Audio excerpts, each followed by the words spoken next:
তারেক রহমানের বিচার আওয়ামী লীগ নেতাকর্মীদের স্বপ্ন, বলছেন কামরুল ইসলাম। ভারতকে সব উজাড় করে দেওয়ার পরিণতি হবে ভয়াবহ, বললেন রিজভী। এদিকে ঢলের পানিতে প্লাবিত সুনামগঞ্জ, বিপাকে 6 লাখের অধিক মানুষ।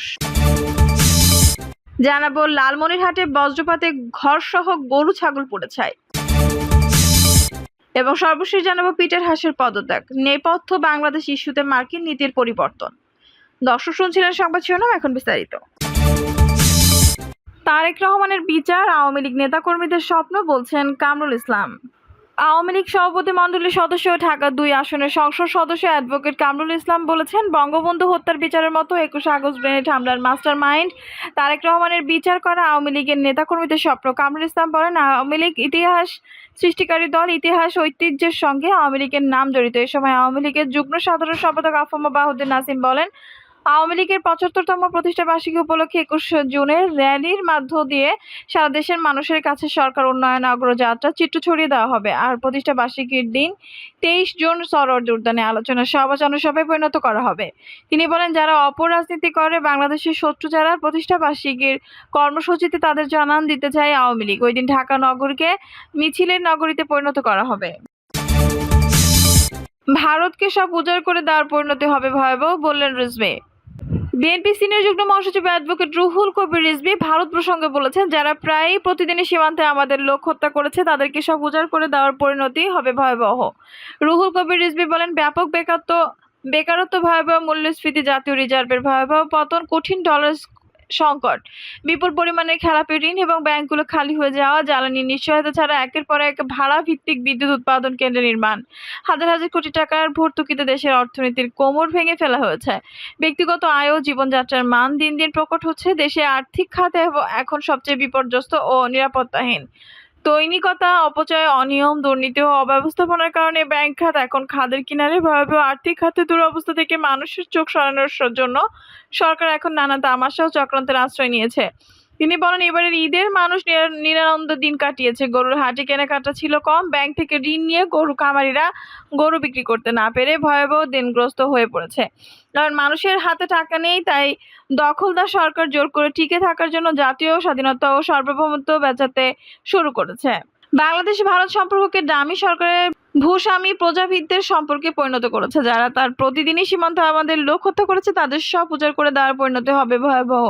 সরকার বাংলাদেশের জনগণকে হতভাগ্য শিয়ালের সান্ত্বনার মতো পরিস্থিতিতে দিন কাটাতে ছবক দিচ্ছেন। তিনি আরো বলেন, মানুষের মত প্রকাশ ও বাক স্বাধীনতার আরো বিপজ্জনক পরিস্থিতির মধ্যে পড়তে হচ্ছে বলে বিভিন্ন আন্তর্জাতিক সংগঠনগুলো অভিমত প্রকাশ করেছে। আন্তর্জাতিক অধিকার গ্রুপগুলো ডিজিটাল নিরাপত্তা আইনের ধারাগুলো বাতিলের দাবি জানিয়েছিল।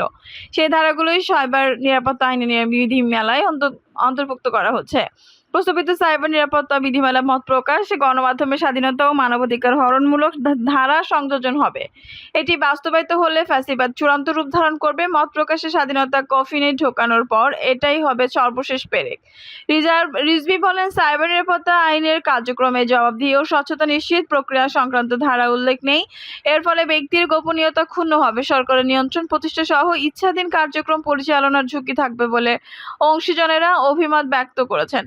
এই বিধিমালা অনুমোদিত হলে গোটা দেশটাকে বাকরুদ্ধ করে তুলবে। সরকার ফ্যাসিজম পাকাপোক্ত করার জন্য কালাকানুনের বহুতর উপকরণ সংযোজন করেছেন। সরকার চায় তার ক্ষমতার নিচ্ছিদ্র নিরাপত্তা একের পর এক ড্রাকনিয়ান আইন তৈরি করে সরকার একদলীয় শাসনের জয় পতাকা উড্ডীন রাখতে চায়। সরকার ক্ষমতা ধরে রাখার বাসনা আরো তীব্রতরভাবে মাথাচাড়া দিয়েছে, কিন্তু এই সমস্ত গণবিরোধী আইনের দ্বারাই সরকার নিজেদের কবর নিজেরাই খুঁড়বে। ঢলের পানিতে প্লাবিত সুনামগঞ্জ, বিপাকে 6 লাখের অধিক মানুষ। সুনামগঞ্জ ভারতের চেরাপুঞ্জিতে গত কয়েকদিনের ভারী বর্ষণ এবং উজান থেকে নেমে আসা পাহাড়ি ঢলে সুনামগঞ্জের সব নদ নদীর পানি বৃদ্ধি পাচ্ছে। ইতিমধ্যে ঢলের পানি প্রবেশ করেছে শহর থেকে গ্রাম অঞ্চলে, আর এতে চরম দুর্ভোগে পড়েছেন 6 লাখের অধিক মানুষ। ঢলের পানিতে তলিয়ে গেছে পৌর শহরের মধ্যবাজার, বড়পাড়া, তেঘরিয়া, নতুনপাড়া, বাঁধনপাড়া, উত্তর আরপি নগর, কাজীর পয়েন্ট, মার্টিলা, শান্তিবাগ সহ বেশ কিছু এলাকার সড়ক। সেই সঙ্গে তলিয়ে গেছে শহরের পার্শ্ববর্তী এলাকা হাসননগরের 50টিরও বেশি ঘরবাড়ি ও দোকানপাট। অনেকেই তাদের বাড়িঘর ফেলে নিরাপদ আশ্রয় কেন্দ্রে কিংবা উঁচু এলাকায় আত্মীয় স্বজনদের বাসায় ছুটছেন। পৌর শহরের পাশাপাশি বন্যা কবলিত হয়েছে জেলার সদর উপজেলা, সম্ভবপুর, দোয়ারার বাজার, ছাতক, তাহিরপুর, শান্তিগঞ্জের নিম্নাঞ্চলের মানুষ। পানি উন্নয়ন বোর্ডের তথ্য মতে সুরমা নদীর পানি মঙ্গলবার 18 জুন দুপুর 12টা পর্যন্ত ছাতক পয়েন্ট 155, শহরের নবীনগর পয়েন্ট 68 সেন্টিমিটার এবং শক্তিয়ার খলা পয়েন্ট বিপদসীমার 2 সেন্টিমিটার উপর দিয়ে প্রবাহিত হচ্ছে। পৌর শহরের স্থানীয় বাসিন্দা আহসান রাজীব ঢাকা পোস্টকে বলেন, যেভাবে পানি বৃদ্ধি পাচ্ছে এতে মানিব্যাগ বিপর্যয় নেমে 2022 সালের বন্যার মতো ভয়াবহ পরিস্থিতি হতে পারে। আর 2 ইঞ্চি পানি যদি বাড়ে তাহলে আমাদের আশ্রয় কেন্দ্রে যাওয়া লাগবে। বড়পাড়া এলাকার বাসিন্দা এহসান মমিন ঢাকা বলেন, আমাদের শৌচাগারে পানি প্রবেশ করেছে, বাসায় থাকা দুষ্কর। পুরুষদের অবস্থা যেমন তেমন, নারীদের নিয়ে বিপাকে আছে। নতুন পাড়া এলাকার বাসিন্দা শ্রীবাস পাল ঢাকা পোস্টকে জানান, বাসায় পানি প্রবেশ করে সব আসবাবপত্র ভেসে গেছে। পাশের বাসার গেটের ভেতর থেকে উদ্ধার করে নিয়ে এসেছি প্রয়োজনীয় কিছু আসবাবপত্র।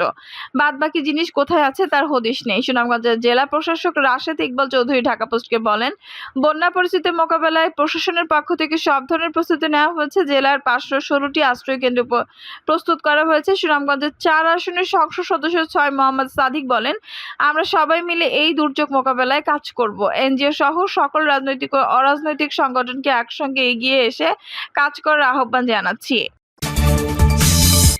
লালমনিরহাটে বজ্রপাতে ঘরসহ গরু ছাগল পুড়ে ছাই।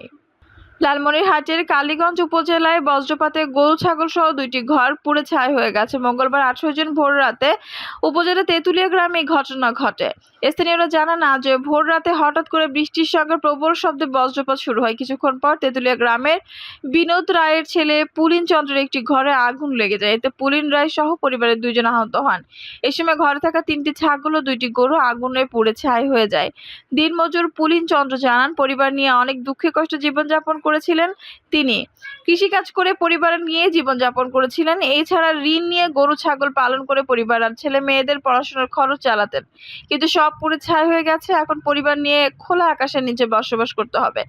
চলবলা ইউনিয়নের চেয়ারম্যান মিজানুর রহমান মিজু বলেন, ঘটনা শোনার পর ওই পরিবারের খোঁজ খবর নিয়েছি। কালীগঞ্জ উপজেলা পানি সম্পদ কর্মকর্তা ডাক্তার মোশাররফ হোসেন ঢাকা পোস্টকে বলেন, বজ্রপাতে 2টি গরু ও 3টি ছাগলের মৃত্যু হয়েছে বলে খবর পেয়েছি। তাদের সহযোগিতা করতে জেলা প্রশাসনের সঙ্গে কথা হয়েছে। উপজেলা প্রশাসন থেকে তাদের সহযোগিতা করা হবে। পিটার হাসের পদত্যাগ নেপথ্য বাংলাদেশ ইস্যুতে মার্কিন নীতির পরিবর্তন। বাংলাদেশের সাধারণ নির্বাচন নিয়ে যুক্তরাষ্ট্রের পররাষ্ট্রনীতিতে আকস্মিক পরিবর্তনের প্রতিবাদী ঢাকা নিযুক্ত মার্কিন রাষ্ট্রদূত পিটার ডি হাস মার্কিন পররাষ্ট্র দপ্তরের তার পদ থেকে পদত্যাগ করেছেন। কূটনৈতিক সূত্র এমনটাই বলছে।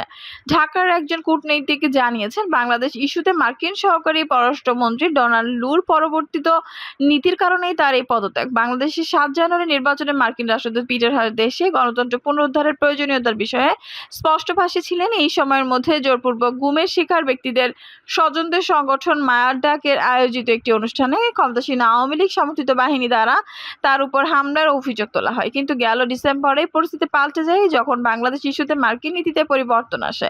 কারণ যুক্তরাষ্ট্র তার ইন্দো প্রশান্ত মহাসাগরীয় অঞ্চলের ঘনিষ্ঠ মিত্র ভারতের সঙ্গে ক্রোধে জড়াতে চায়নি। ফলস্বরূপ বাংলাদেশের গণতান্ত্রিক সংস্কার ইস্যুতে সক্রিয়ভাবে নাক গলানো বন্ধ করে দেওয়া যুক্তরাষ্ট্র ক্ষমতাসীন আওয়ামী লীগের বিরুদ্ধে নির্বাচনে কারচুপির অভিযোগ সত্ত্বেও পূর্ব ঘোষণা অনুযায়ী বাংলাদেশ বা কোনো ব্যক্তিবর্গের উপর কোনো ধরনের উল্লেখযোগ্য নিষেধাজ্ঞা আরোপ করেনি। যুক্তরাষ্ট্র এই নীতি পরিবর্তনের ফলে কিছু ভারতীয় কূটনৈতিক হাসের তীব্র সমালোচনা করেন, এমনকি তাকে নিয়ে উপহাসও করতে দেখা যায়। তবে মার্কিন নীতির সঙ্গে মতানৈক্যের কারণে রাষ্ট্রদূতের এমন পদত্যাগ নতুন কিছু নয়। উদাহরণস্বরূপ সম্প্রতি ভিক্টোরিয়া নুল্যান্ড অপ্রত্যাশিতভাবে ইউক্রেন সংক্রান্ত মার্কিন নীতির প্রতিবাদে যুক্তরাষ্ট্রের আন্ডার সেক্রেটারি অফ স্টেটের পদ থেকে পদত্যাগ করেন। এছাড়া মার্কিন পররাষ্ট্র দপ্তরের সাবেক মুখপাত্র হালার রাহারিটাও গেল এপ্রিলে ইসরায়েলের প্রতি মার্কিন নীতির প্রতিবাদে পদত্যাগ করেন। এদিকে নির্ধারিত সময়ের আগেই পিটার হাস বিদায় নেওয়ার মার্কিন কংগ্রেস শুনানির পর শীঘ্রই ঢাকার নতুন মার্কিন রাষ্ট্রদূত নিয়োগ দেওয়া হবে। দর্শক, এই ছিল এখনকার সর্বশেষ সংবাদ। নিউজটি ভালো লাগলে অবশ্যই একটা লাইক দিন, কমেন্টে আপনার মূল্যবান মতামত জানান। সবসময় আমাদের পাশে থাকতে সাবস্ক্রাইব করে বেল বাটনটি অন করে রাখুন। ধন্যবাদ।